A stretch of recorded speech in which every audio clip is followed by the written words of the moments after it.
Evening, ladies as well as gentlemen. Papa Boris is back for the rest of this Druid Arena run. Let's go ahead and get right into it. This deck has a bit of a high curve and may struggle in the early game if I don't draw my early game cards. That is true, but I've got plenty of Wraths, got some Starfires, got a Claw, got enough to keep my opponent busy, and a lot of the cards in here are just really quality cards. I don't know if there's a single bad card in here, to be honest. I did have, some really good packs all kind of clumped up, but can't really complain about this draft.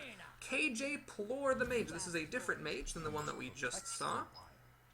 I love the Druid of the Claw, but I don't think it's correct to keep him, because it's nice to mulligan and try to get some more early drops, like the Pint-Sized Summoner. Man, this Pint-Sized Summoner, she loves Malfurion's beard. She's like, oh, Malfurion, your beard. I just want to touch it and run my fingers with it. I will be drawn by you every single game, and I cannot complain. Mana Worm! Mana Worm. Well, this presents a problem. I could drop a Pint-Sized Summoner, but then Mana Worm plus Hero Ability will finish the Pint-Sized Summoner off. Furthermore, my opponent is second, so you have to keep that in mind. The coin actually triggers the Mana Worm. I don't have enough mana for Claw plus Shapeshift, so that's not an option. I could play the Knife Juggler and just have it die to the Mana Worm, or I could just do this. I'm going to try this. I don't know if this is a good idea, but I'm actually just going to pass the turn. Oh my god, what am I doing? I really should have used my Hero Ability there and dealt a point of damage. But anyway, what I was thinking of doing is Claw plus Shapeshift next turn and kill off a Mana Worm. Oh my fucking god, it's the dreaded double Mana Worm play. Well, this is a very aggressive start here, so crap. We're really kind of struggling to hang in there now. Well, I think it's better to kill one of these bitches than it is to play the Taunter. So we'll do that. Taunter's definitely coming down next. If I can survive a couple more turns, Force of Nature would be nice to have as well. I really can't believe I forgot to Shapeshift on the second turn. That's a bit silly. I was thinking ahead to the next turn, but of course I could just Shapeshift the second turn as well. Okay, so now I'm the one getting beat down by shit, and it's a good thing I used Claw while I had the chance, because now this Taunter's in the way. Wrath is a really good spell. We're going to hold on to that, though. Well, actually, hang on. This is silly. If I put this guy, he just dies to the bear straight up. Yeah, we're going to have to Wrath, and I'm going to Wrath the bear. He has the highest total stats at the moment. We will actually play the Knife Juggler here. It just trades with his creatures, but that's all I'm trying to do is just hold the fort until my late game can arrive. If my opponent has removal for this, which as a mage, she's almost certainly going to, I'm going to start taking lots of the damage. 6 damage. 3 plus 3 after the Mana Worm gets buffed. Well, given how things turned out, my plan was not the correct one. I should have just played the Knife Juggler on turn 2, let it die, but at least trade it off against one of these creatures. Alright, so the secret does pump the Mana Worm. You got to be careful for that. My opponent's going to voluntarily trade with them, which I'm really happy about. That's totally fine by me. The Darkscale Healer has pretty crappy stats, but he does hold up against the Mana Worm, but even better is Druid of the Claw. I'm actually going to... Wait. Oh, God, what if he gets... What if that's Mirror Entity? Well, if it's Mirror Entity, I'm screwed no matter what. So we're going to charge. It's not Mirror Entity. We're going to kill this Mana Worm. Now, of course, Hero Ability can finish me off, but I'm just trying to hang in there. That's all I want to do is just hang in there for a little weensy bit. Get some healing done. And relax. Okay, there we go. That's nice. That's nice. That's not super scary. Ooh, I can even kill it. Alright, perfect. I will do that in a heartbeat. And let's play Pint-Sized Summoner. The extra mana could be helpful, because 5 plus 3 is 8, but if I get a discount, I can actually play both my creatures next turn. Alright, that is a pretty good creature. No question about it. Starfire, though, is a pretty good spell. Force of Nature doesn't actually quite do it unless I also plink in one of these guys to pop the Divine Shield. What I really want is 8 mana. So I can Hero Ability, pop Divine Shield, Starfire. Instead, what we're going to have to do is... fuck. I could heal this, but then I don't have enough mana to Starfire afterwards.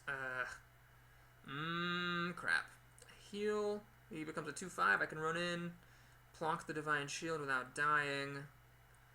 But then I cannot Starfire. Oh, that's unfortunate. This can plonk Divine Shield, deal 4 damage. Ah, 4 damage. And I still have to do one more with hero ability, which I don't have enough mana for. Damn everything. Crap. Well, what I think I need to do is just stick to my original plan. We're just gonna heal. And let him have his way with the Sunwalker. I didn't draw my Silence, so the Sunwalker's Divine Shield can pop against the Tauren Warrior, but then I can play Starfire, kill it, draw a card, and I'm not too disadvantaged. One nice thing here is that 2 of my creatures survive Flame Strike, albeit barely. So my opponent's going to have to work a little bit to kill them off. Violet Teacher is a very, very, very good card for mages who have bajillions of spells. Spellbreaker! You're a turn late, bub. Is it even worth silencing this now? No. I'm just going to kill the Taunter. That'll be nice next turn. Let's not forget to hero ability here. And see if this is Ice Barrier. Looks like it's Ice Barrier. Alright, fair enough. So my opponent has a big life advantage against me. That is fine. I could kill the Violet Teacher. In that case, both of these things would die to Flame Strike, so I'm not super thrilled about that, but I also don't want my opponent getting free 1/1s either. So what I'm actually going to do is... I could kill it like that. No, it's really all the same. Okay, we're going to do this. This. And I'm actually going to even kill this. So now everything dies to Flame Strike, but you'll notice the card situation's not too bad. 4 cards to my 3, and one of them is Flame Strike, which is the whole turn, so I'm going to be the first to repopulate, so I'm okay with that.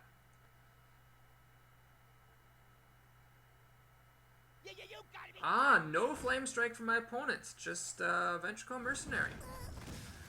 Well, let's think about this. I could try to race my opponent, especially with this Hogger. I could try to race and just try to swing. I deal 6 damage to a 7, but the real issue is that, I mean, this guy hits me harder than I'm hitting him. So, much as I hate doing it, I think I am just going to Force of Nature. So basically it's 6 mana to kill his 5 mana drop. But my opponent has so much life that racing does not seem like a good plan, and Hogger would have been really risky. Because if my opponent was slow rolling a Flame Strike, everything would die, the Hogger and his taunt, and then the Ventricle would smash me for 7. At 24 health against a mage, you don't really want to be getting smashed for 7 damage. So is my opponent KJ Plor going to get a Flame Strike now? No, not doing the Flame Strike. Arcane Explosion would be really good here. It would kill both my creatures. Looks like he doesn't have it, or else he wouldn't be doing this. So that's good. Alright, that's it. Well, this is a very, very easy decision. Clearly we're going to do this.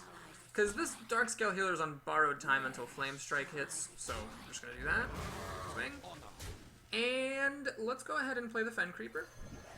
I'm going to make a move I don't normally make. I'm actually going to play this guy as the Taunt. And the reason for that is, quite simply, that survives Flame Strike. That's pretty much all I care about right now, is just not insta-losing to Flame Strike, because I do have the card advantage. He's got, you know, 4 cards to my 5 on the screen. That was a 1-to-1. That was a 1-to-1. Okay, so now he's getting card advantage because of the hero ability. Okay, that was actually really good for my opponent. Crap. I think I'm going to play this. This comes back to life after Flame Strike and the Hogger. Well, if he's got Flame Strike, he's got Flame Strike, but if she doesn't have Flame Strike, she's going to be in a bit of trouble. Thanks to this OP hero ability, my opponent's basically out card advantaging me. Like right now, Flame Strike would kill the Hogger and everything, and then the ghoul that comes back to life could be finished off by the hero ability. So I'm just on borrowed time from Flame Strike. Alright, well, my opponent made a little bit of a misplay there. He played a card after, excuse me, he drew a card after playing something else, which I'm not going to complain about. We're going to play this guy as a charger this time, and the reason for that is I need to kill this Azure Drake. It's just too risky to have that in play. Now, there's no reason to silence this Gurubashi just yet, and I don't want to put something else on the board that will die if my opponent top decks Flame Strike. So I'm just going to hide for now behind my taunting Knolls and pass the turn.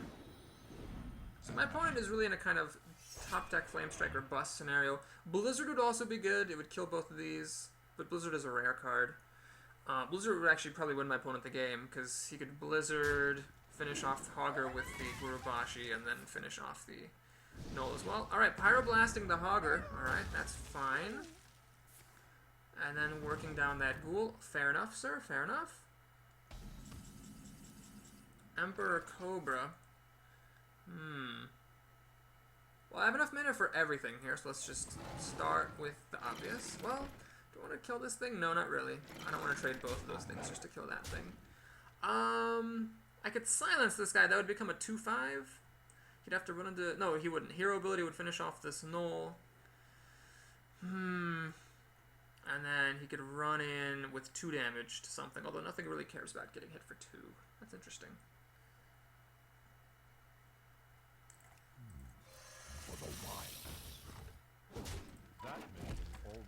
You know what? I think...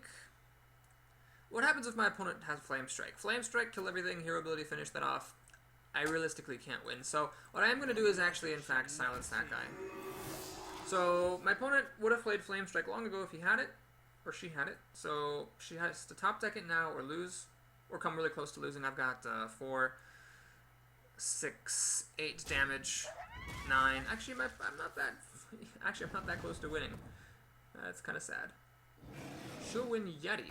Alright. Violet Teacher. Opponent has lots of good cards. This mage seems to have very few spells. Okay, well, let's see. I got 4, 6, 8 damage, 9 down to 5 health. I could go for the race and hide behind this protector. Alternate plan would be to be more conservative, like trade this in for the Violet Teacher. It's 2 less damage, but it's a bit more security. Okay, we'll do that.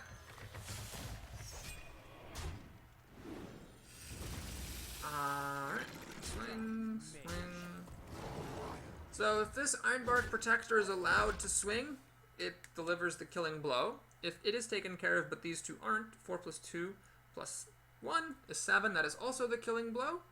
So yeah, my opponent needs a really good answer real fast. Flame Strike would actually still be good here, comically enough. Flame Strike, ping off the Golem, and run the Chillwind Yeti into the Ironbark. That would be the ideal play for my opponent. Alright, my opponent's unloaded, so this is everything she has. She's drawn 3 more cards than I have, but if there are any Flame Strikes in her deck, I got very lucky that they were all buried in the bottom. I've just realized I never got any swipes in this draft, which is kind of sad. But anyway, let's see what this is. The safest way to test for it is to attack first to see if it's Ice Armor. It is Ice Armor. Fuck my side. So what do we got here? We have 14 health, we have 8, 12... Oh, well, okay. 14 damage. Woo! This was a very weird game. My opponent did not have that many spells. Now, whether that's because he was extremely unlucky in the draft, or drafted badly, we may never know. Oh, great. But anyway, that turned out to be in my favor, because Flame Strike a billion different times in that game would have really sealed the deal for my opponent. Alright, well, that was a nice game. It'd be nice to play somebody other than mages or priests. I think mages and priests are just about the best against this deck, because the priest can steal my Ironbark Protectors, and the mage can Flame Strike all my non-big creatures. God damn it! Jesus! Something else, please, anything. Alright, Coxinator the priest. We will keep the silence around, but this is all a little slow. Silence is really good against priests. Light spawns and light wells both hate being silenced. And we have a turn 3 play at least, so that's nice. Uh-oh. Oh, wow, interesting. Wind Fury or Young Dragonhawk. That is not what I was expecting. I could coin out Hero Ability to kill it right away, but I have nothing to do next turn anyway, so I'll just wait a turn. Take 2 damage. No biggie. Monty Berserker, alright, that's fine. This guy only really becomes a problem when he gets enraged. I could actually coin out this taunt, but let's go ahead and take it slow here. My opponent's playing a lot of Chumper Nugget stuff. I don't mind just kind of hanging back a little bit. Taking it easy. This isn't too much damage. And I'm a druid, so I'm getting a bit of life back when I use my hero ability. Alright, lots of 3 toughness creatures is kind of irritating, because I would like to charge in with this guy. Well, let's drop a Taunter in the way. My opponent could, of course, have Shadow Word Pain for this. A very popular priest spell that pretty much always gets picked when it is on offer. And then I get hit for 4 damage down to 22. Yeah, that's starting to get scary. That is definitely starting to get scary. Ah, he's going to do that. Okay, well, that's kind of good and bad. It's less damage immediately, but more damage to come. Oh, God, this is getting a little bit awkward. Innervate. Can you help me? No, because there's too much stuff on the board. This is where I really need swipe. Crap. I could play this guy, charge in, and trade. I could play Boulder Fist Ogre, but then I'm getting hit for 13. It's a bit scary. Especially if my opponent just has Shadow Word Death for this. I don't want to put all my eggs in that basket. Don't have any more taunt. Alright, well, I think we have no choice. Silencing this would make it hit for not that much damage.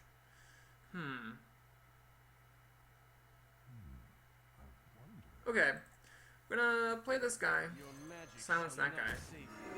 It's a bit scary doing this. But then we're gonna innervate, coin, play the Harvest Golem. Not sure if that was the best play or not. But it was getting critical. This priest had a very, very fast draw. 1, 2, 3, 4. I mean, when people get draws like that against you in your deck, and your hand isn't perfect, you're just always going to be in trouble. Next turn, I tragically cannot play Starfire because I used both Innervate and the coin, and I only have the 1 Innervate. But this guy could charge in, potentially, and take care of business, just kind of depending on what happens. Wow, my opponent's trading involuntarily instead of rushing. Wow, 2 for 1-ing even. Holy crap, I will take all of that. I will take all that all day. He's going to, of course, heal the dwarf to stop me from killing it that way, but I will instead kill it this way. Well, alright, we're hanging in there. We're just trying to hang in there. That's all we're trying to do here, folks. Just trying to live. Just trying to live. Okay, so things are much more reasonable now. 2-3 to 2-1, slight board advantage for my opponent, slight life advantage for my opponent, but the cards are equal, so my opponent needs another good play. If he has another good play, I will feel depressed, but looks like he's going to spend 2/3 of his mana drawing a card. That is terrific. Oh my god, Priest, that healing ability is so good when it's used on your creatures. Double the Starfire, double the fun, but first let's play Boulder Fist Ogre. So here my opponent could just blow me out with a Shadow Word Death. That's life though. I mean, I got off to a slow start. When you're behind, when you start the game behind, it's very difficult to have such good cards that you're just like guaranteed to be in good shape. Really the only thing that does that is global removal, and I did not see any Starfires or swipes in this draft. So that's life. Mind games, fuck me. This could be very, very bad. Oh my god! Really? Jesus Christ! Of all the things! You had to take the Ironbark Protector. Motherfucker. Well, you know, when someone gets an 8/8 taunt for 4 mana, there's really not much you can do. Do I have any answers in this deck? Let me think. Let me think very carefully. Do I have anything in this deck that would let me come back?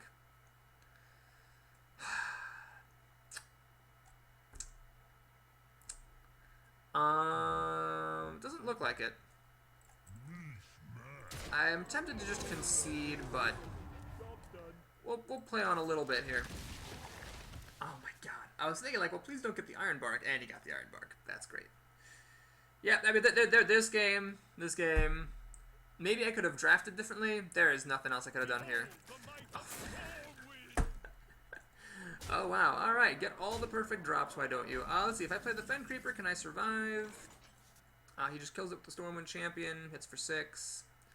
Starfire cannot kill this. This guy cannot kill it. Alright, let's just play on a little bit. Let's just play on a teensy-weensy bit more. We'll see. I technically, Wild Pyromancer plus Starfire would kill the Stormwind Champion. But if I spent my whole turn doing that, I'd be fucked. Alright, that is the game. Technically, I was at 2 health, but yeah, that was over. Alright, anyway, that was a bit of a depressing game. Really nothing I could have done there, so let's just shoulder it on, walk it off, and move on into our next game. I would like to play that Priest again, Mr. Coxinator. We'll see how you do when you don't have, you know, Hawk into Berserker into Crocolisk into Dwarf. into Mind Games Ironbark Protector. I think this deck could take him on. Just that day was not the day. All right. So far this arena's going pretty well, I think. Some of the wins were a little bit of a struggle, which suggests we might have a bit of a hard time getting up to the lovely, lovely vaunted 7 without losing twice, but we'll see how it goes. Oh my goodness, Jesus Christ! Anybody other than a mage or a priest? Anybody? Oh no! Oh golly, Jesus! Please have mercy. Oh man. Okay. Throw this back and this back. Okay. So I got a claw, which will help kill any niggling mana worms. And the pint-sized summoner, I could actually coin it out on turn 1 and play a harvest golem on turn 2. That'd be nice. I will go for that if I can. I could, of course, have kept my 5 drops and try to, like, pint-size them out, but that's very, very greedy, because mages can kill this in a number of different ways, and I don't want to put all my eggs in the pint-sized basket. If my opponent kills the pint-size here, she gets a bit of an advantage, because she spends a removal spell from my card, but this also cost me the coin.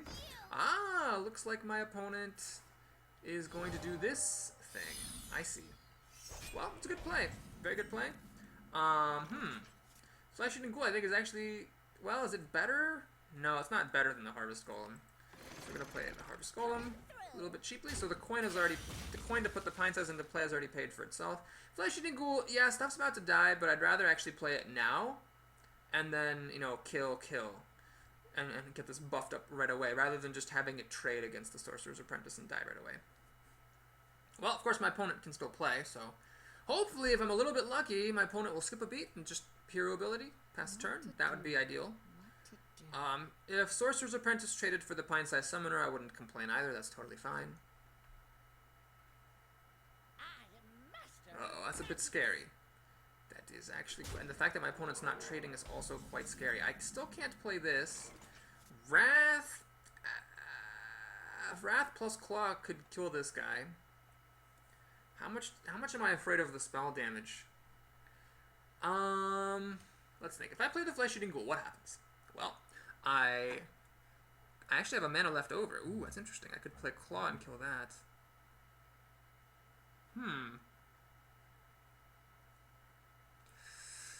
Well, it's tricky. So, okay, I could play Flesh Eating Ghoul and Claw. Then I could Claw the Mirror Image, swing the pint size into the Sorcerer's Apprentice, swing the ghoul into that. Or the other way around, swing the ghoul into that, have it die, swing the pint size into that. Then I end up with a lot of stuff with 1 health, which is a bit scary. I could also just have everyone pile into the Dollar and Mage, but then the Sorcerer's Apprentice kills my Flesh Eating Ghoul. So a more conservative option would be just to play Wrath on the Sorcerer's Apprentice, and then claw this, have the other creatures run into that. Yeah, let's do this. Let's go ahead and just clear everything out.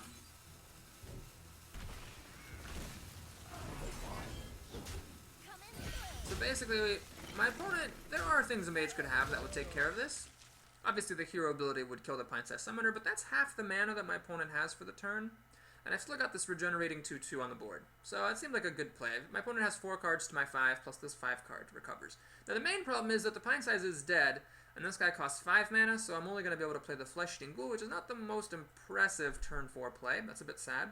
But I feel like that was the best thing I had, just to kill off creatures and play it safe.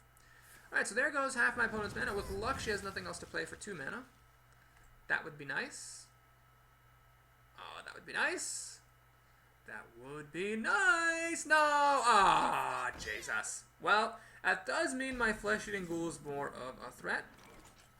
You know, these Starfires, I forget what I could have taken instead of them, but I'm kind of regretting not taking whatever it was, because they're kind of expensive, and when you're behind, they're kind of awful. Luckily, I'm not behind right now. I'm okay.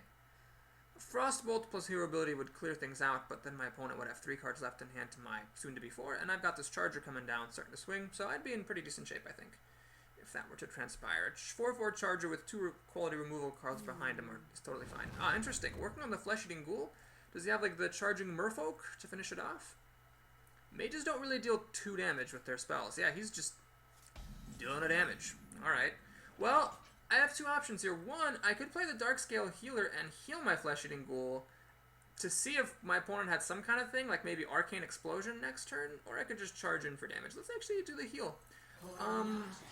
When you're stuck between two options, and you don't know which one to pick, if one of them is a surprise, hold the surprise back. This guy is a surprise charger. Charging creatures in general are a surprise. There's something your opponent didn't see coming and can't react to. So, all those being equal, since I wasn't sure what was right, I figured I'd go for the healer here. This guy's also, you know, it's under average, it's below average stats for 5 mana. 4/5 is what a vanilla 4 mana creature costs, but it's still a big body. 4/5, that takes care of business. Right, this is what I love to see. My opponent spent all of his mana just playing down one creature. So Starfire is the perfect answer. It kills it, draws me a card, makes the flesh-eating golem bigger, and now I'm swinging. So we've seen actually a number of times on this channel, flesh-eating golems, or ghouls, do get out of hand. You might remember this. Before the wipe, this was actually a rare. And Questing Adventurer was a common. Now they've switched places, basically. So now this is a common, the Questing Adventurer is a rare. But it just goes to show how good that ghoul is. It was once considered good enough to be a rare. Okay, Hogger. You know, Hogger seems fine here, really. Because if my opponent has Flame Strike, she's going to play it right now. And just to kill the Hogger, because Hogger is so good, it's actually worth just using Flame Strike to kill it. And then I can play these creatures, you know, this Charger and this dude in peace. Cone of Cold, freeze everything is very good, especially because it deals 2 damage. Oh, fuck, that's so good, I can't even believe it. Emperor Cobra, also a good answer. And my opponent's going to work me down. I see. Well, that was a very good way to deal with Hogger, I have to say. Now, I could play Wild Pyromancer and Force of Nature. Problem with that combo is it actually would kill the Hogger off, and I don't see any reason to kill this because it is about to give me a ghoul. So what I'd like to do instead, I think this turn, is definitely play the Knife Juggler.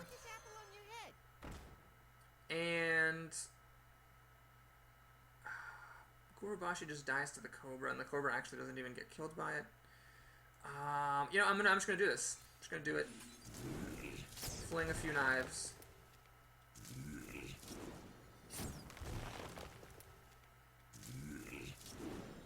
Oh, that last knife was a waste. I didn't need the knife to go there. But anyway, now what we can do is kill,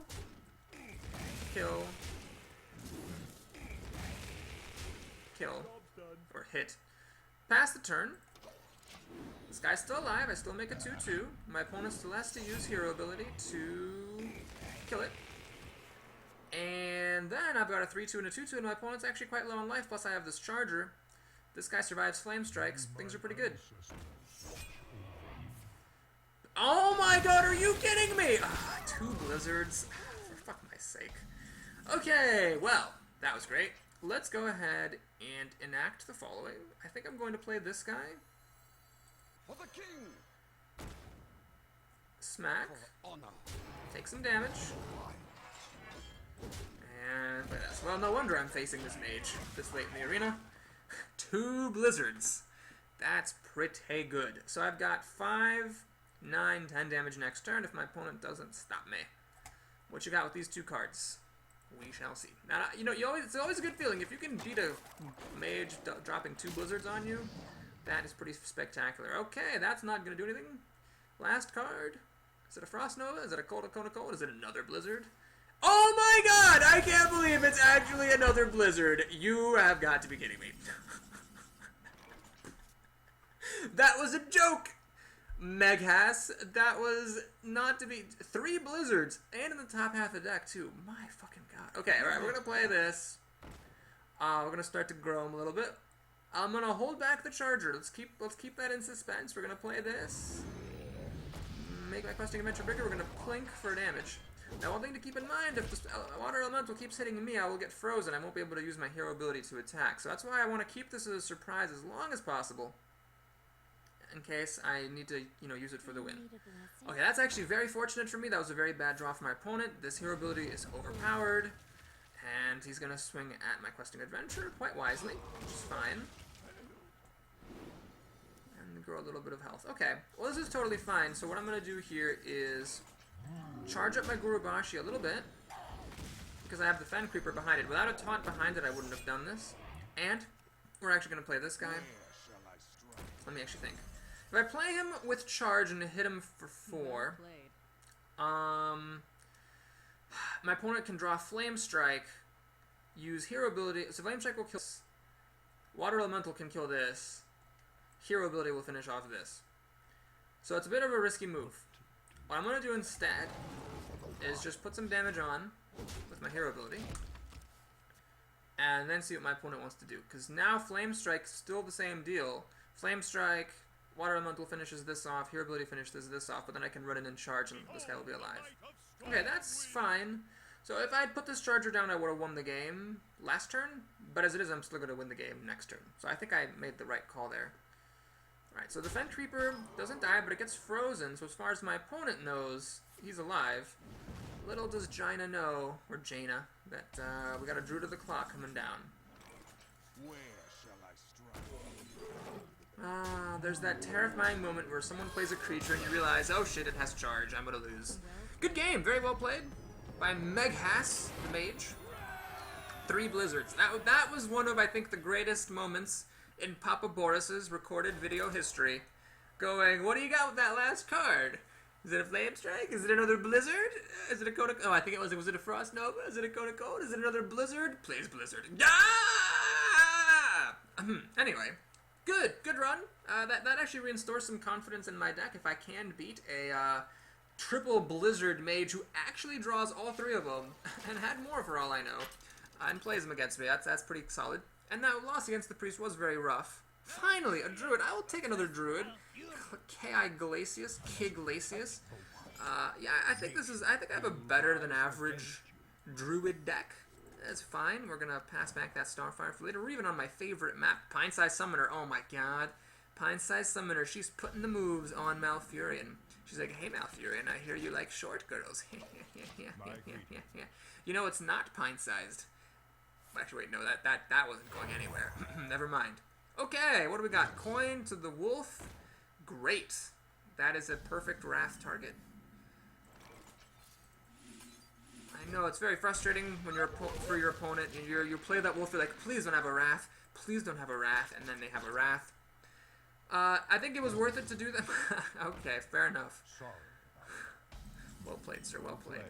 Okay, so whatever we play now is just getting traded into the wolf. Since I have no spells, this is the least useful creature I have right now, so that is what I will play. There was no point playing the Pint-Sized Summoner. It was just going to trade with the wolf anyway, so it was just pointless. So next turn I can play the Knife Juggler and the Pint-Sized Summoner. If my opponent has nothing this turn, I will in fact be able to play them both in relative peace and quiet. Let's see what my opponent's got for me here. Yeah, he's apparently got more than one option. That's bad. That means he's going to play something. Harvest Golem. Well, that is a shame to the extreme, because this actually kills both of my creatures that I'm thinking about playing by itself. Well, maybe the turn after that I can use the hero ability. Alright. Well, no, hang on, fuck. Because if it runs into the Pint-Sized Summoner, then the Harvest Golem survives. So if I play Knife Juggler and Pint-Sized Summoner and the knife hits my opponent in the face, it really sucks. Okay, well, what we have to do here, I'm pretty sure, is just this. And... what are you doing? What are you talking about? Why is it a mistake? Anyway, I'll just play the Knife Juggler here. Pass turn. Okay, so the Harvest Golem can trade into the Knife Juggler. However, then I can Hero Ability kill off the Golem. So if my opponent doesn't have anything to play this turn, I should be fine. Oh my god! Jesus! You know what? This is one of those games. There's really no point in playing Questing Adventure and the Pint-Sized Summoner. They just, you know what? Fuck it. They're never gonna happen. Anyway, we'll just throw it all down. God damn it! Ugh, this was just so bad. Maybe I should have just played the Pint-Sized Summoner that very first turn with the wolf. And just, you know, let it die against the wolf, because the way this turned out is just awful. There's just so much badness happening right here. Hogger isn't even that great, because the Golem can kill the Gnoll, and the Nightblade can kill the Hogger. So what I'm going to do instead is kill the Nightblade here. This is where, by the way, Swipe would have been really good. It would have actually killed everything my opponent had, but I didn't see any of those. That's like the story of my life playing Druid. The one card I just really want to see is Swipe, and that is the one card I just never see. Okay, well, he's got this guy. This comes back to life as a 4/5 after dying. let's go ahead and start the charging train. Shall I strike? We're going to charge into this creature. We're going to kill with hero ability that creature, which is a little risky, definitely risky. But that's what you have to do when you're behind. Take risks. And then we're going to play Ironbark Protector and hope that my opponent A has no silence and B has no Ironbark Protectors of his own. That's pretty much the only way that I can at this point win the game. I could have played this as a 4-6, but that was way too slow. Letting him keep all this stuff on the board is just way too risky. He could also have killed it quite nicely with the Cairn and the Golem. And then just kept swinging at me with the 3-1 Shattered Sun Cleric. Oh man, well, I thought my deck was above average. Apparently it's not as above average as K.I. Glacius' Druid deck is. I wished and prayed for somebody other than a Mage or a Priest, and here we go. I got my wish. Let's see what he's got this turn. Ancient of Lore is going to draw the cards. Smart move. Smart move. Alright, well, we really have to do this. I just pray that there's no silences or Ironbark Protectors on my opponent's hand.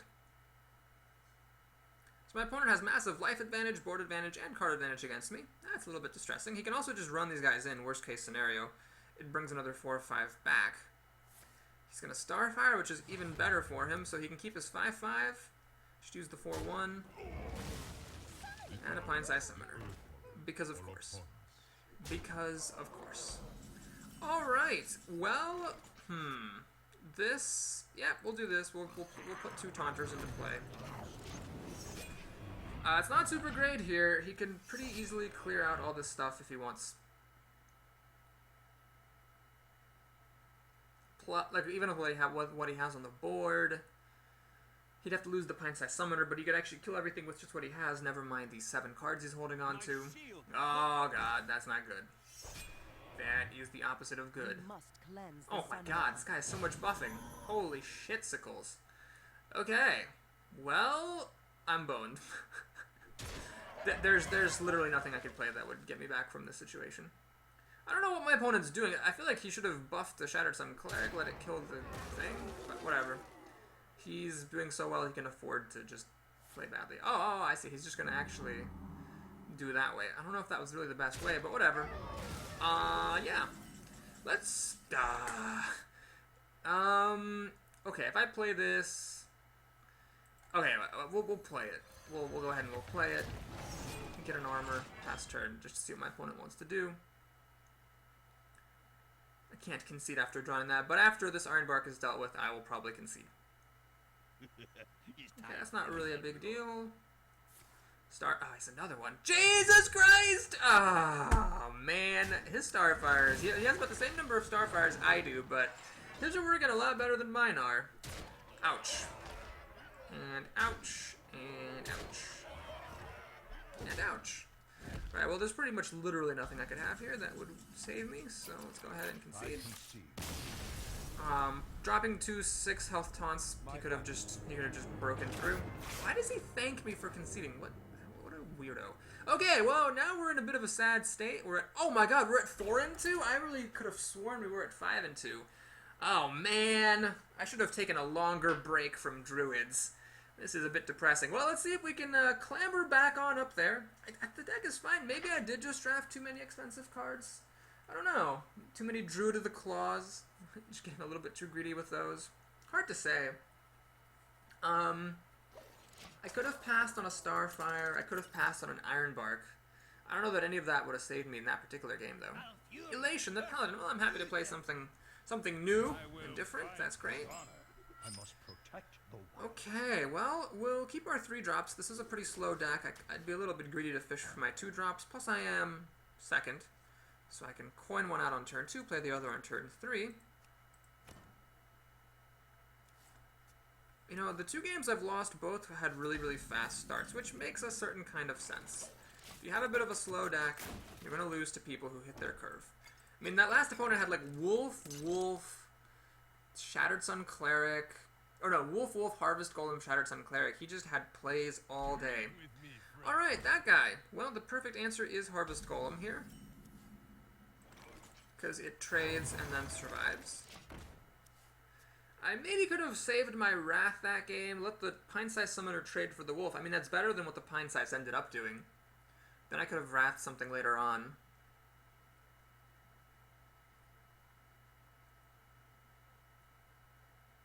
But, you know, there was that one moment where you had 2 creatures at 1 health and a creature at 4 health. I needed swipe. Maybe that's what I don't like about Druid. You're just so dependent on getting swipes in order to do well. It's frustrating if you don't get them. Okay, well, let's actually just take care of business here. The Enrage is very good. He was making him deal 3 extra damage to me, but it keeps my Golem alive, still ready to trade in for this guy, and then even if he kills this, the little Golem also can trade for this Brewmaster. What I don't like is that I've taken a lot of damage. I'm going to go down to 20 health if my opponent chooses not to trade. Oh my god, are you kidding me? Jesus Christ! The silence. The silence. Oh, he's going to be a bit of a bitch. Alright. Well, that's a good move. If he knows that I want to make the trade, then there's no reason to make it for me. Okay, well, luckily for me... Actually, no. Unluckily for me, I cannot play Knife Juggler and anything else. Ah, fuck my life. Ball sacks. What we're going to do is Wrath this and draw a card. Okay, there's all my Starfires. We're going to do this. And we're not even going to play the Knife Juggler. We're just going to kill that thing. So what happened here is that I have some card advantage against my opponent. He has only 5 cards in hand to my 7. However, you know, not to be discounted is the fact that having the dust settle, he is the first player and I've spent my coin and he gets to play all the stuff first. Okay, there's a pretty big dude. Knife Juggler doesn't really work here. Because I don't want to fling a thing at this and have it get triggered. So what I think I'm actually going to do here is, well, let's see, I can play the Flesh-Eating Ghoul. That actually survives a whack from this. Then Starfire can finish it off. Plus I have Innervate. Now Innervate is actually really good next turn for the Ironbark. Okay, so what we're going to do this turn is play this guy. He trades against the Gurubashi like in slow motion, so the Gurubashi runs in, survives, and they can both trade to each other. And then on my next turn I can just play Innervate Ironbark. Okay, that's a little bit less good. So his guy gets all big. Oh, that was a really good answer. Well, let's think. You know, I'm going to hold off on the tree, I think. I think it's worth it to just swing in and Starfire and kill it off and draw a card. That is, of course, my whole turn. And then this Yeti is hitting me for 4 damage. Oh, that's not good. Okay, we have to do it. Innervate, Ironbark, and we're going to swing. Man, that Humility was incredibly good, because it also allowed him to answer my creature and also play another creature. Other removal that he might have had, like the True Silver Champion, would have cost so much of his mana that he couldn't have put a credible threat on the board. Okay, so now he can run in with both of his guys and trade. But if he has a Divine Shield granting effect or a buffing effect, he won't need to run them both in. So we'll see what he wants to do here. I'm just trying to hold on here. That's all I'm trying to do at this point. Just hold on. Hopefully he misses a beat for just 1 turn, and I can stabilize the board and coast to a card advantage fueled win. That is what we are hoping for here against Mr. Elation the Paladin.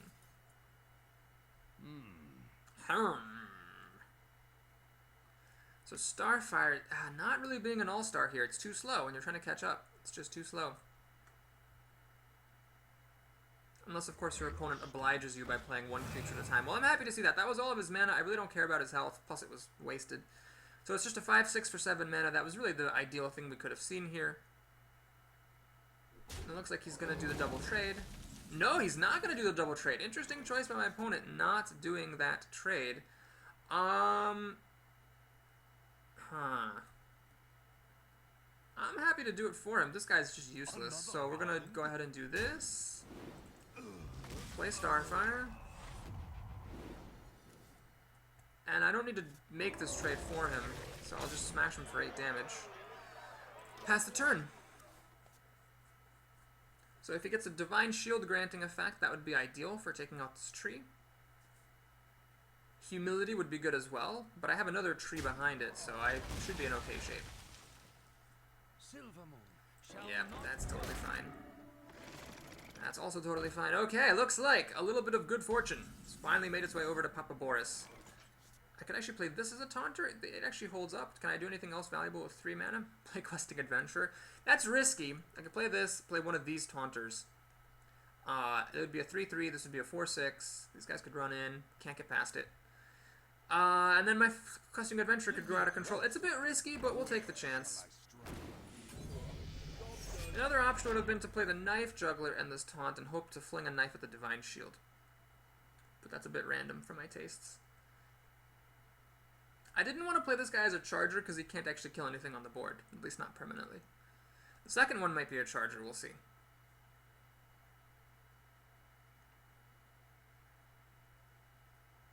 I wonder. You know, maybe this is another thing I don't like about Druids. I don't like putting down a giant taunter and just hoping my opponent can't deal with it. There are plenty of ways in the game to deal with a giant taunting whatever.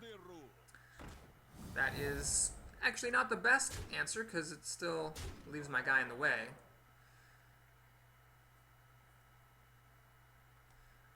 Yeah, that's maybe why I like to play as mage so much. As a mage, you're the one doing the killing. You're not the one like playing something and then praying to the Holy Lord Jesus that it actually sticks. Okay, I have a silencer. I could silence this, which isn't that useful. I could silence this, which actually is useful. Claw is a pretty good answer to the Fairy Dragon. Starfire is a bit overkill here. I mean, I could play Flesh and Ghoul Starfire like on this, and the Adventurer becomes a 4/4. I really want to kill more stuff though, so I think I am going to play this guy here. That leaves me with 4 mana to work with. Play the Knife Juggler for 2 of it.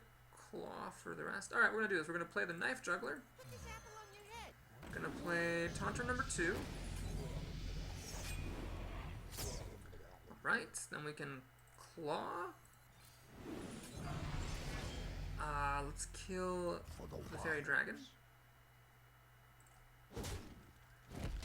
With my 1/1, I'll let him take care of that. We're going to kill just the 3/3 here. And we'll swing for 1 damage. Pass the turn.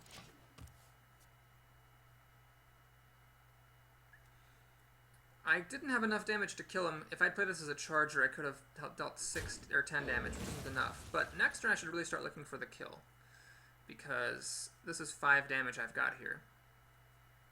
Actually, yeah, but now I don't have anything that charges anymore. So yeah, the kill's going to be a little bit off, at least a couple turns away. Consecration kills the Knife Juggler.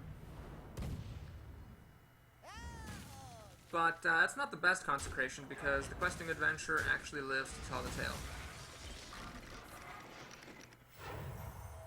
Reporting for duty. Alright, the Questing Adventurer lives. That's great.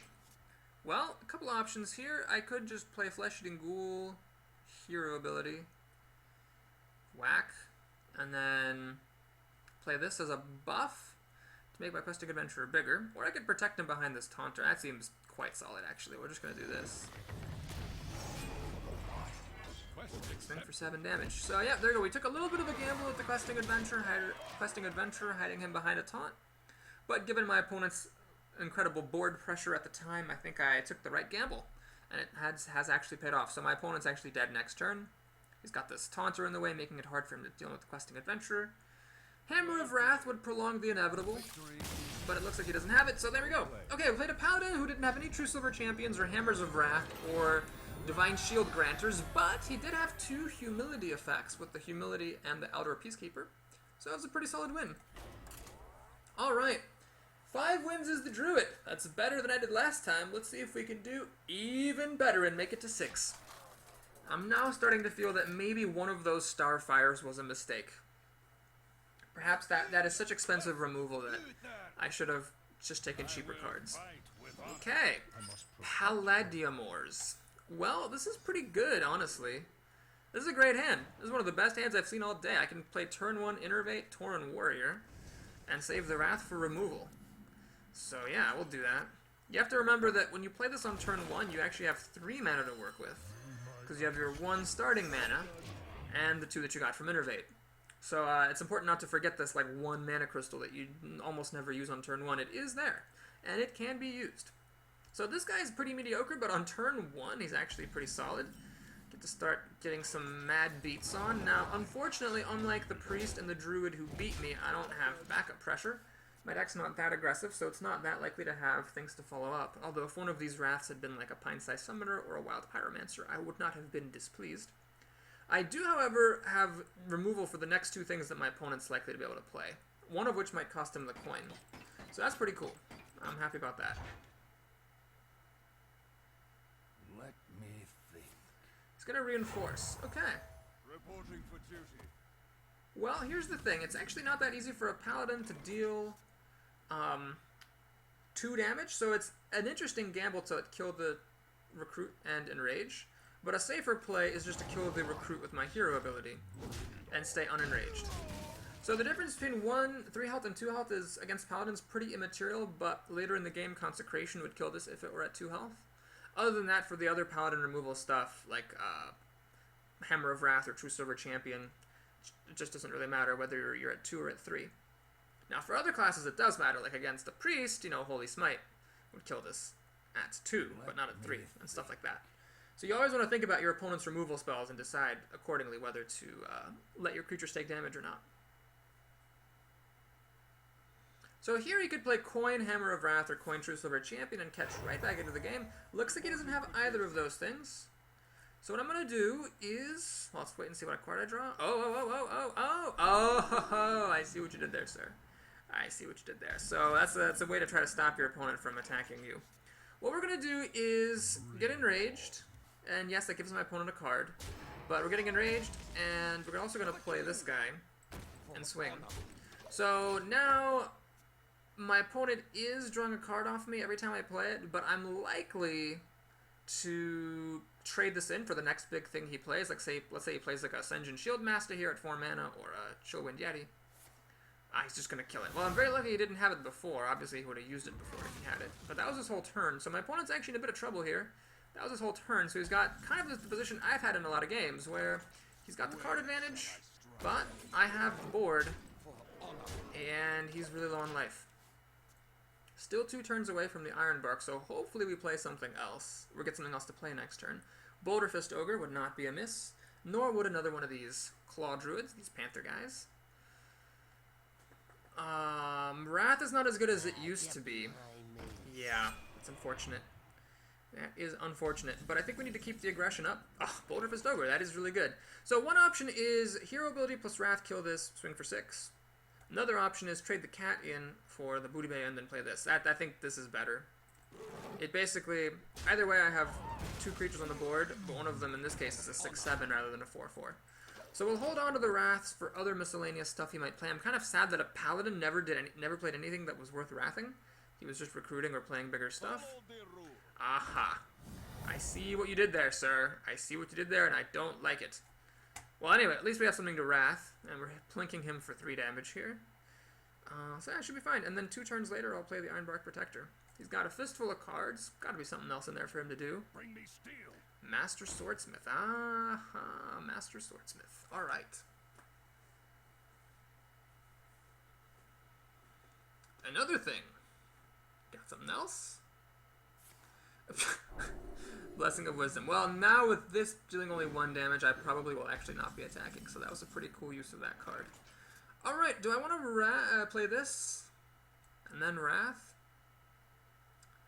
I think I do, actually. This is a pretty sweet play. I'm going to do this. I'm going to Wrath for 1 damage. Draw a card. Then deal damage to everything, and then I'm going to use my other Wrath to deal damage to this guy and draw a card. Deal a couple more damage to everything. And then we're going to swing for 2 damage. I don't want to give my opponent any more cards, so we'll pass a turn here. So now we're in really great shape. Next turn, we can deal 6, 7, 8, 9, 10 damage if we wish, or just play this guy. For a Paladin, dealing with this is just an absolute nightmare. Silence, it's still an 8/8. There's no mind control or anything like that. It's just throw taunts in the way or humility it down to 1 attack.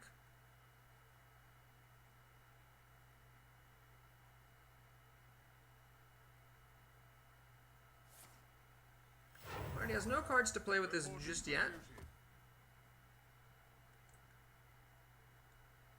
I could play Force of Nature to take it out, but I think what I'm actually going to do is just play this Taunter, and we'll swing for 2 damage. We're just trying to put as much damage on as we can. Don't want to give him any more cards to like find his other outer Peacekeeper or his other Humility for this tree, you know, stuff like that. So next turn, let's imagine this gets Humilitied. I can actually play this 6, 8, 9 damage, and do some good things. Now this owl I just don't give a slightest crap about, because I don't care if this is silenced. That is frustrating. So yep, he found his other outer Peacekeeper. Can I this is a question for the ages. If I silence this, oh my god. You know, if this was something I could always do and I just know, if I silence this, does it go back to being an 8/8? I guess we're about to find out. Oh, my opponent's not taking any chances. Okay, fair enough. Well, if I silence this, does it go back to being a 6 attacker? Well, I think we have to find this out. I'm pretty sure it would, because this is an effect, right? Yeah, well, we'll see. We'll do this. I feel kind of silly now for not doing it earlier. Yeah, that totally works. And then this is a charger, so that's the game. Oops! Okay, my apologies, folks, for not doing that sooner. That obviously would have been nice to do, although I had other stuff going on, so I was fine. But yeah, so it's good to know if the Peacekeeper resets your stats, it is possible to silence that effect and pop right back up as though nothing happened. Well, here we are. 6 wins. I'll be extremely pleased to make it to 7 wins with this deck. It is, now that I've actually played it, sort of an average deck. I mean, it feels good. It's got like lots of good cards, but it just doesn't have a very high chance of being aggressive early on. And so it seems like in a lot of these games, I'm just praying and praying and praying for my opponent to have a slow start and miss beats. And so when opponents don't oblige you because they have a good draw, it doesn't have the tools to come back. Like if I were a mage, you know, I could like Coat of Cold, I could like Blizzard, I could Flame Strike. Here, I could Starfall, except I never saw any Starfalls, and I could swipe, except I didn't see any swipes. And yeah, that makes it really difficult to catch back up when you're playing it slow and steady. Alright, the matchmaker is trying to find another worthy opponent for me here at 6 wins and 2 losses. Apparently nobody wants to play Papa Boris this eve. This is taking a very long time to do. Oh, it froze. It froze. Yeah, it definitely froze. Okay, let's go ahead and just close the application here. And see if we can start that back on up. Do do do do do do do do do do do. Oh man, it would have sucked if it gave me a disconnect loss or something for doing that. That would be sad. Welcome to my end. Yep. Hey, buddy. It's good to see ya. Alright. Arena? Okay, good. Let's try this one more time. It's beta, folks. It's beta. I don't know how I feel about, this being a beta. It seems like, as some people have mentioned this, that it's having something in beta is basically an excuse for, if things aren't working right. This game at the moment does seem to be kind of like a released game that's by invitation only. Or, sell your dignity and do lots of random crap all over different websites, invitation only. So, yeah, I don't think Blizzard did the best job handling this, but it's a fun game, it's a really, really well-made one, so we'll pardon their mistakes. It's a Warlock, Fuzzy the Warlock. Well, this could be really good or really bad. Basically, if the Warlock hits his draw and gets a really fast start, I'm going to be in trouble. If the Warlock doesn't hit his stride, I'm not going to be in trouble. I'm actually going to keep this hand. So I've got removal, and then the Innervate could come in handy. I could actually play this guy on turn 2 and maybe kill one of his early drops. We'll see. Spellbreaker probably won't be useful anytime soon.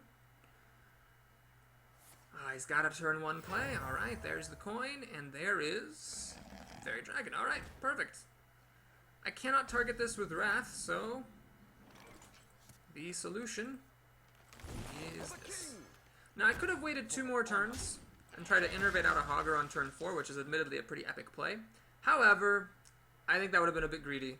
I think, since I couldn't kill that with Wrath, it was worth it to get it to die. So my opponent just had a turn 1 coin play. That might be a mistake. I mean, I really think if you don't have anything to do on turn 2, you don't want to coin a creature out on turn 1. You're just giving up your coin for nothing. Now, I'm obliging my opponent because I'm holding on to these Wraths again in lieu of actually being able to play stuff onto the board, which is a problem. Because if I could have played a creature there for 3 mana, my opponent would have felt some serious heat. As it is, I've just got a 2/2 and some removal. So my opponent can definitely catch back up pretty easily now. Alright, well that is good for me to see because I can Wrath it. Starfire, oh my god. I don't know if I've ever been this disgruntled with Starfire. I like, in this arena, I've just never been happy to see it. I've never been like, oh good, I drew Starfire. I've never been like, Starfire, blah, blah, blah. So maybe in the future draft, once we have one Starfire, we will say that that is enough Starfire. Any day.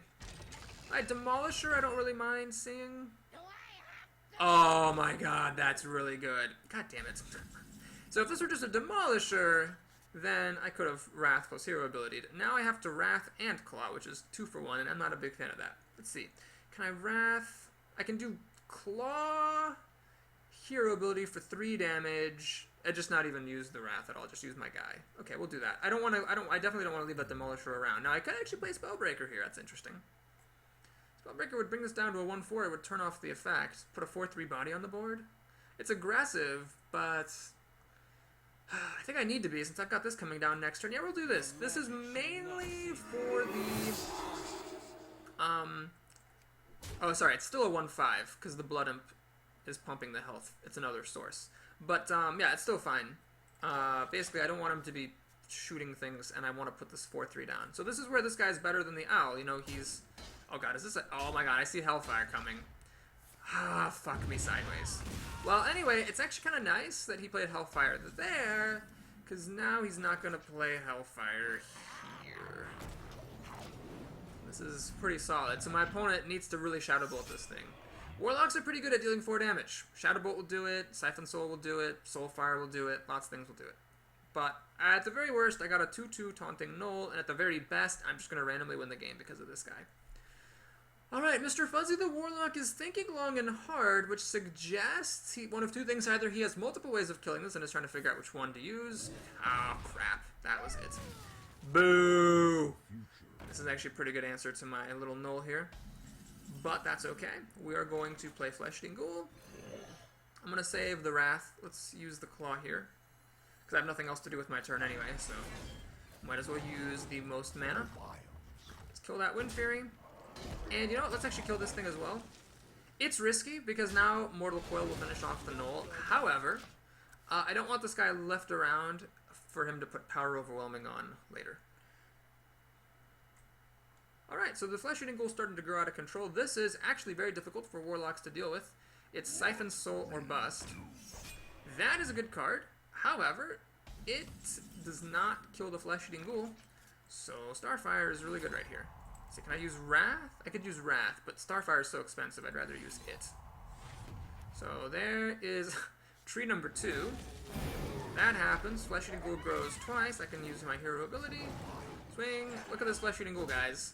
If you didn't believe it before, Flesh-Eating Ghoul is a very, very, very good card. It used to be a rare, and I still think, honestly, I still think it's a rare level card that's just a common, which was a bit of a hack that Blizzard put out in order to move the Questing Adventure up to rare, which is exactly where it should be. Like, I'm not saying Questing Adventure is, like, the best or anything like that, but, I mean, it's a rare level card. The way it works with, like, being very, potentially aggressive, but also potentially nothing, is very much in the spirit of rares. Okay, well, I think at this point, I just honestly want to put this down because it's threatening to win, and I'm actually going to swing above my opponent because, I mean, if I can get him down, I'll just win the game. Wrath has been nerfed and no longer deals damage to heroes. That's extremely significant right now, because if my opponent does have Siphon Soul for the Ironbark Protector, then he'll gain life, and it'll actually take me a little while to kill him. Now, he got this, which is a way of dealing with the Ironbark Protector, and he also has a Silence. Alright, that's nice. It's a very cute play. However, much to my opponent's, what I'm sure is dismay, oh my gosh, I can actually kill him. I was gonna say I was gonna swing with the Ghoul hero ability and be 1 turn away from winning, but I can be 0 turns away from winning if I do this, and hero ability. So even silenced, the Flesh-Eating Ghoul's hunger cannot be assuaged. Alright. Got our 7th win. Whew. I think this draft has definitely given me my fill of Druid for a good long while. And you know what? Whatever happened to the romance? You guys know what I'm talking about. The romance between Malfurion, the sexy bearded old man Druid, and Pint-Sized Summoner. his diminutive but not underage lover. She hasn't been showing up lately. Maybe she was pissed off about that time where she didn't get played early on because a bunch of wolves would have eaten her, and then later in the game I threw her under the bus anyway. I'm sorry, Pine-Sized Summoner, it was nothing personal. It wasn't you, it was me. You just needed to die because of what I am, not because of what you are. Okay, let's see who our worthy opponent is. We're up, fighting for a lot of golds here. We're fighting for Be Awesome C. Okay, whatever, man. This is just not great. I don't want any of this stuff. Let's see some early plays against the priest here. Oh, geez. Well, this is going to be a panther. My preferred way is to use this as a buff. I think that's where this card is the strongest. But if it has to be a panther, then it's going to be a panther. Maybe I'll trade against an early drop and hold the fort until the brewmaster can arrive. Alright, Questing Adventurer just really... Maybe Questing Adventurer is lusting for Malfurion. Maybe now that the Pine-Sized Summoner no longer wants to diddle with Malfurion's beard hairs, the Questing Adventurer feels like he can fill in the void. Okay, this is interesting, because I could, of course, innervate the Panda. That's fine to play a 5-4 on turn 2. But I could try to get greedy here. Just hero ability this turn, swing, see what my opponent does next turn, and then I can actually play Questing Adventure, innervate, Panther, and I've got a 4-4 and a 3-2 on turn 3. I think actually that's even hotter. I'm going to go for it. Because then if my opponent can't deal with the Questing Adventure, he loses, basically. Because it's going to get even bigger in future turns. Now, my opponent didn't have anything on turn 1. We'll see if he has something on turn 2. That would make me change my mind. What I like about this plan a lot is that it makes the Questing Adventurer a 4-4, so it doesn't fall to any Shadow Word kills, and otherwise priests don't have removal for it. Yeah, we're gonna do this. So Questing Adventure, innervate, go for the Panther here. I could have made him a 5-5, but that would be a little bit greedy because then Shadow Word Death would just kill it and I'd lose both cards for nothing. So on turn 3, playing a 4-4 and a 3-2 is pretty good. Now I can't play the Panda because I don't want to bring any of these guys back to my hand, but I can play this Charger dude, so that's great.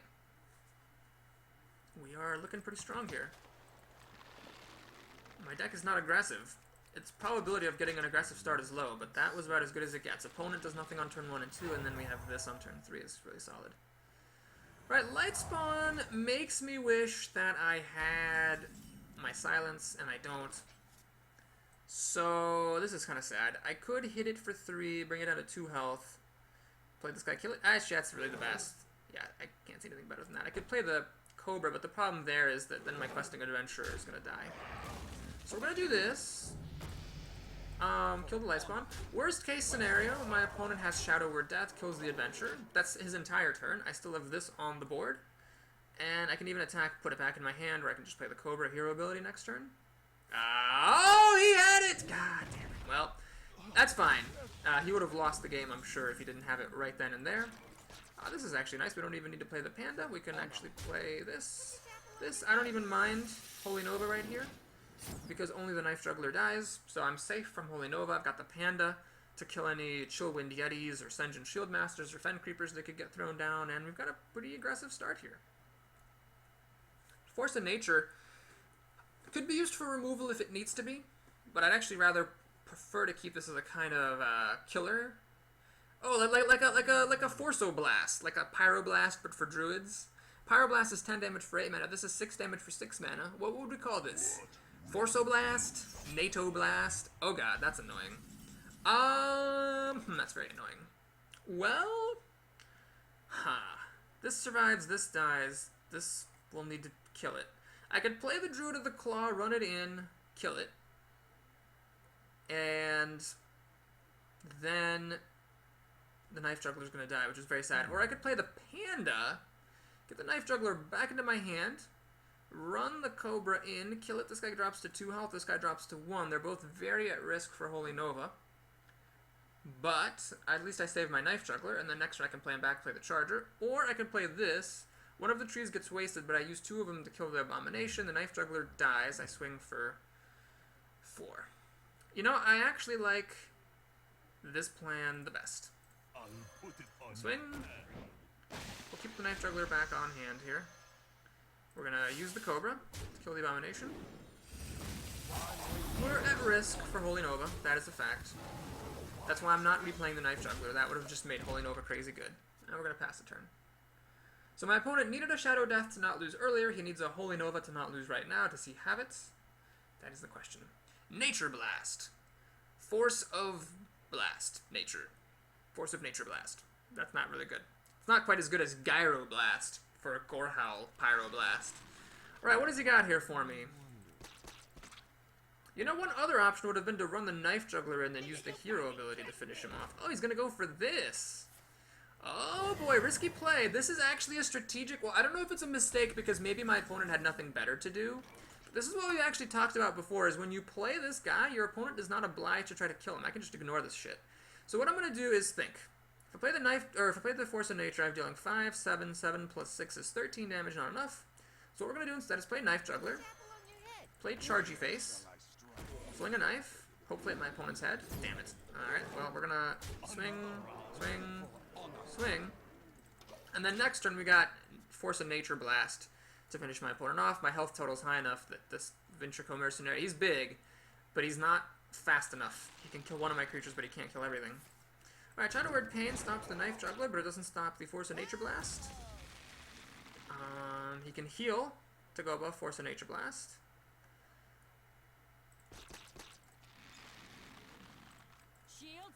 Oh my gosh, he actually gave that fucking thing taunt. Man, where's a silence when you need it, huh?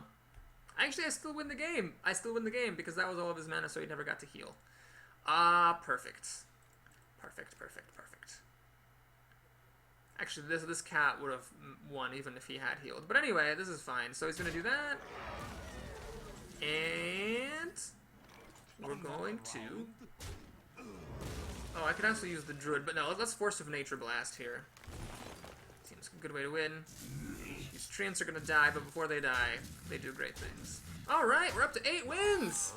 And honestly, the last few games have been easier than the first few games, but that was largely because I had some nice early game stuff. Man, Innervate, that is a nice card to have early.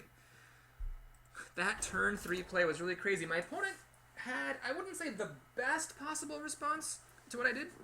He had the Shadow Word Death for the Questing Adventurer, but he really needed to have Holy Nova to stay in the game and kill off my other creatures. So, lucky for me, he didn't have it. We're going to win some gold. Oh, Warrior! Razgal the Warrior. Well, I am still afraid of Warriors. In case you were wondering, the nerf to Battle Rage is very significant. It's extremely significant, because I've been in a couple of games now where basically either I or my opponent, fucking Starfire, god damn it, are losing and have Battle Rage. Oh geez, this is not good. But it doesn't matter because it's all the opponent's creatures that are damaged. You just end up drawing like 1 card, maybe 2 if you have a straggling minion, and it's just really not good. Okay, well, all of the early game cards ever decided to show up here. So yeah, I hope my opponent doesn't have anything good to play anytime soon here. Just armor up, buddy. Just armor up. Yeah, there you go. Let's just play a nice slow game. This is like playing StarCraft, like no rush. You have to like spend the first 20 minutes just building up and not attacking each other. Man, this double wrath thing just keeps on happening, and my opponents never give me anything to kill. But that's fine. Gave me time to drop the Harvest Golem. I'm okay with that. What has he got here? He's got the coin. Rifleman. Interesting. Very, very interesting. Okay, what we're going to do is use the card drawing from Wrath to plink that guy. Use the hero ability to finish it off because I have plenty of health. This golem actually deals less damage than my opponent can armor up. But I don't really care about that. I just want to live until turn 6 and drop this guy. Which I actually have a pretty good chance of being able to do between the Claw and this golem and the Wrath. I can take out most things he might be able to drop. Voodoo Doctor, that's a bit of a weak play there. Bloodfen Raptor, wow, I don't know what this opponent's deck is, but these things should have all been coming down way earlier. And he's gonna coin to armor up, what the heck? Coin to armor up? No, that's not a good play at all. Okay, well this is very interesting. I feel like I'm playing a very casual player here. Let's think, I could play this Darkscale Healer, leave the Voodoo Doctor alive, or kill the Voodoo Doctor. No, it doesn't seem right. Let's actually just go ahead and kill the Panther.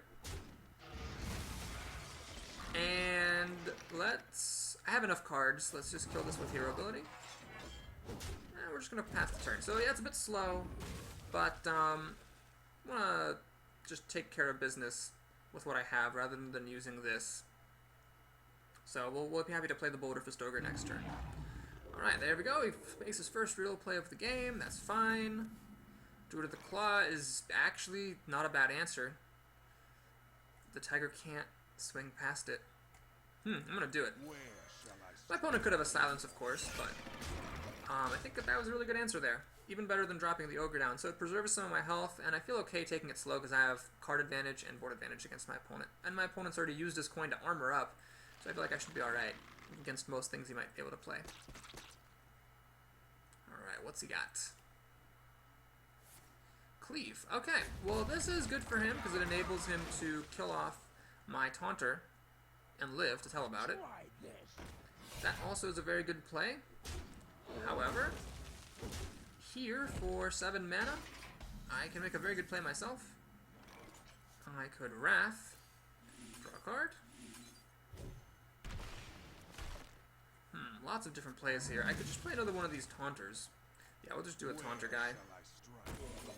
This seems totally fine. So we kind of skipped the Ogre, but we're going to play the Ironbark Protector next turn. Warriors have a devil of a time dealing with this. It's pretty much have your own big stuff or execute. It's really the only way to deal with them effectively. And I still have a Wrath and a Claw and a Heal, all of which can be very, very important. Okay, he's going to have a pretty good answer there. So he deals 4 damage. Swings at me, taking some damage, keeps this guy around, that's fine. He's got a 4-3 and a 3-3, so this seems like the time to drop the 8-8. You're going to need another point of damage, like a buff or something from somewhere, and even then both of these creatures are going to die, bringing this one tree down.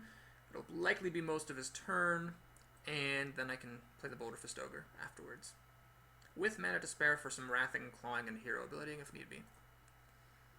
Slam, alright, he's going to draw a card. Does he have the Slam Execute combo? That would be the absolute best way to take this down.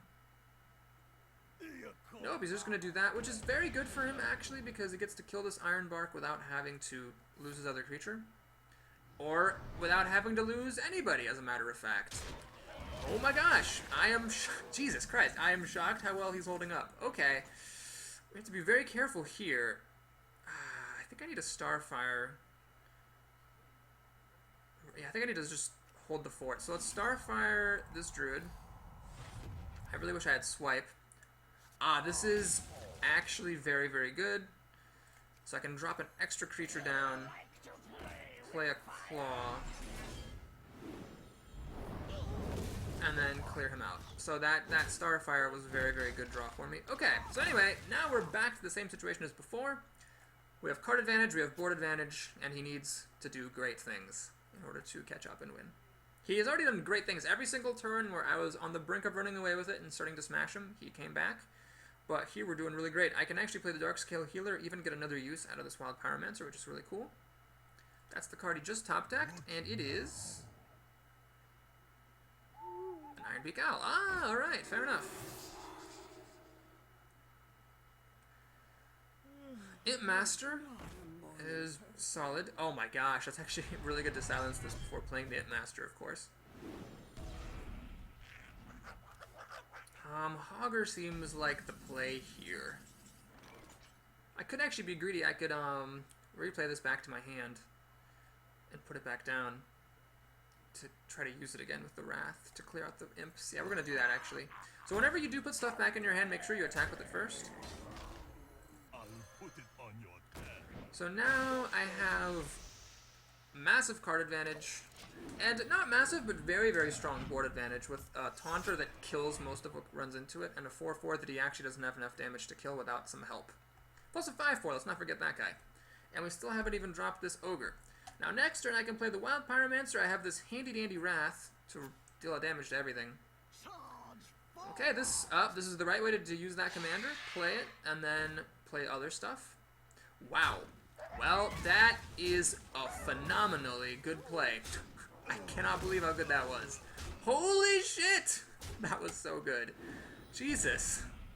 That was insane. Alrighty. Well, let's see if we can do 2-4. No, I can't do everything, so I can't do the Knife Juggler. That's fine. What we're going to do is Wild Pyromancer. Gurubashi Berserker. Let's Wrath the Warsong Commander, because that needs to die.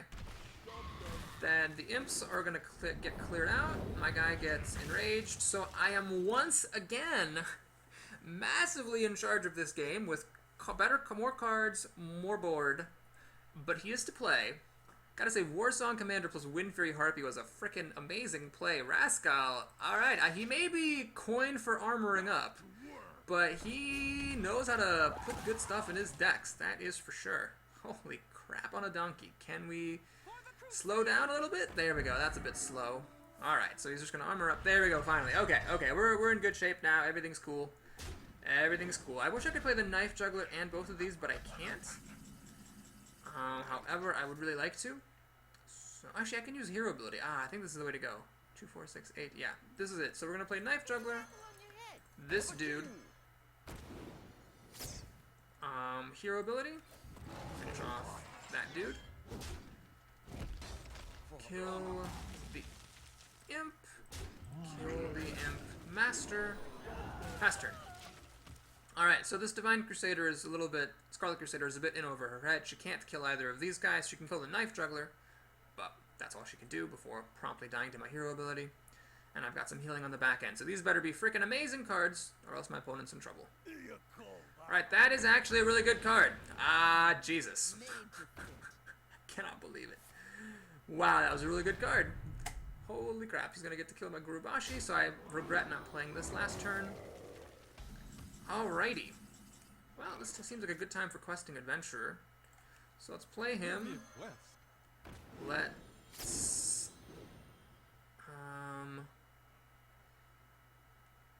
do I want to use Hero ability this turn? If I use Hero ability, I can still heal afterwards. Or I could play both of these, get 2 more knives. Yeah, let's just slam down. Oh, I don't have enough mana for both. Haha, right. Okay, so that was a good knife. We're gonna hero up. Let's actually just kill this dwarf. He's getting lots of health. That's okay. And let's actually swing by. The 1 damage he deals is not relevant, and the Cobra will be able to kill it and survive. Alright, so we still have this ogre in our back pocket. Still have board advantage. Really the only thing my opponent has is life advantage against me, and of course the play. So let's see how good this card is that he just drew.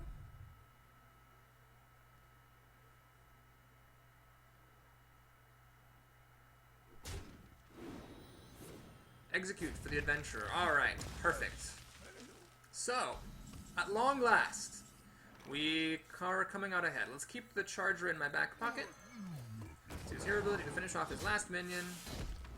And I think theoretically it is possible that my opponent would top deck his way out of this, given the absolute perfect cards drawn in the absolute perfect order. Brawl would need to be used at some point in there. But yeah, there's really no way for him to burn me out. And... He's armoring up before attacking, which you should never do. But that, if anything is going to get him back, it's that, because he actually has enough life that he can, like, hit all my minions here and be okay. Holy fucking lord. Well, what we're going to do, let's see, this is at 6 health. Yep, this is perfect. We're going to do this as a taunt. We're going to do this as a buff. It now survives Gorehowl. And we're going to swing. Swing, swing, swing. So my opponent needs to draw another good card. Gorehowl is a really fucking good draw, but he needs another good draw now to get past this guy. Silence, execute, some sort of random point of damage, and even if he does kill this thing, he's still kind of in trouble. He's going to go down to, 15 health after doing it. Alright, that is a pretty good draw, but it's not really good enough. He's actually going to hit that guy. Wow. Epic move. I can't say it's a bad play. He's probably playing to his outs. Let's say he's got like a whirlwind or an execute in there. Might as well do that. Play to your outs. But, yeah, we're just going to do this. Let's just go ahead and play the Iron Bark, because why not? Okay. I think at this point my opponent could get a Brawl, kill my last creature with the Gorehowl, and then maybe he could come back. Maybe. but it would be unlikely. All right.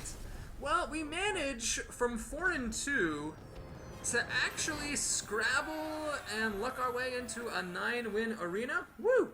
Now, you got to give me a little bit of credit for how I played that draft. I probably could have played better, but I could have also played a lot worse. It's not just anyone who can make it to 9 wins. We have done it. We have persevered. And it is now time for my closing messages. So if you liked the video, do please click that like button and or subscribe to my channel. I would appreciate it tremendously. And if you just can't get enough of Papa Boris, let's begin Papa Boris's Happy Fun Time bonus hour, starting with our prize. Ooh, a golden rare. So what is this? Why are this always the 5s to make it difficult for me to add? This is 160, 210 gold. That's something I'm very happy with. 210 is a goodly number of gold. 8 wins, the least I've seen is 220. So that's definitely less than what you get at 8 wins, but still, 210. Really, really good. Let's see what our pack is. It's a rare. Ooh, Siphon Soul, very important rare to have. And a bunch of commons. Okay.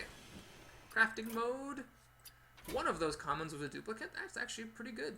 I usually get more duplications than that. We're building up a nice collection. Nice amount of dust. I can craft 1 legendary. And finally, we're going to end with our sneak peek at the next arena. Alright, more Druid, more Warrior, and I know some of you have been clamoring for Hunter. That may be it. We'll see what it is. Alright, folks, thanks again for watching, and we'll see you next time.